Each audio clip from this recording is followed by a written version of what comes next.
નમસ્કાર મિત્રો, YouTube channel Nikesh Patel એજ્યુકેશનમાં સ્વાગત છે।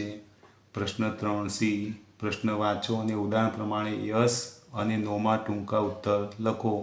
બે પ્રશ્નો પૂછાશે અને 2 ગુણના યુનિટ 5 આપણને એક્ઝામ્પલ એટલે કે ઉદાહરણ આપેલું છે। કેન તારક સિંગ, તો જવાબ આપ્યો છે યસ હી કેન, કારણ કે તારક એ છોકરો એટલે કે પુરુષમાં હોય તો આપણે હી લેવાનું સર્વનામ। અને બીજો જવાબ આવશે નો હી કાન્ટ। હવે પહેલું વાક્ય આપણને આપ્યું છે કેન સી ડાન્સ, તો આપણે લખવાનું yes she can, no she can't.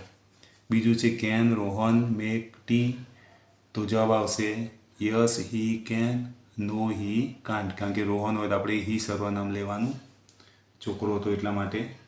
3 નંબરનું છે પ્રશ્ન કેન યુ રીડ ગુજરાતી, તો આપણે જો અહીંયા યુ હોય તો આપણે આઈથી જવાબ આપવાનો રહેશે યસ આઈ કેન અને no I can't.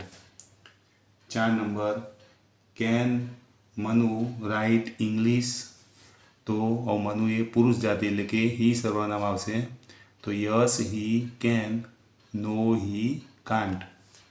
5 number can Neha ride a bicycle, તો નેહા એ સ્ત્રી જાતિમાં આવે એટલે સી સર્વનામ આવશે યસ સી કેન અને no she can't. 6 number can you skip, હવે યુ હોય તો આપણે આઈથી જવાબ આપવાનો yes I can, no I can't. 7 number can Nita wash clothes, તો અહીંયા નીતા એ સ્ત્રી જાતિમાં આવે એટલે આપણે સી લઈશું સર્વનામ yes she can, no she can't. 8મું વાક્ય છે કેન એન એલિફન્ટ જમ્પ, હવે એલિફન્ટ એ પ્રાણીમાં આવે તો પ્રાણી માટે આપણે કયું સર્વનામ લઈશું ઈટ, તો yes it can, no it can't. વિદ્યાર્થી મિત્રો, તમને આ વિડીયો ગમે તો વિડીયોને લાઇક કરો, કમેન્ટ કરો, શેર કરો અને ચેનલને સબસ્ક્રાઈબ કરો।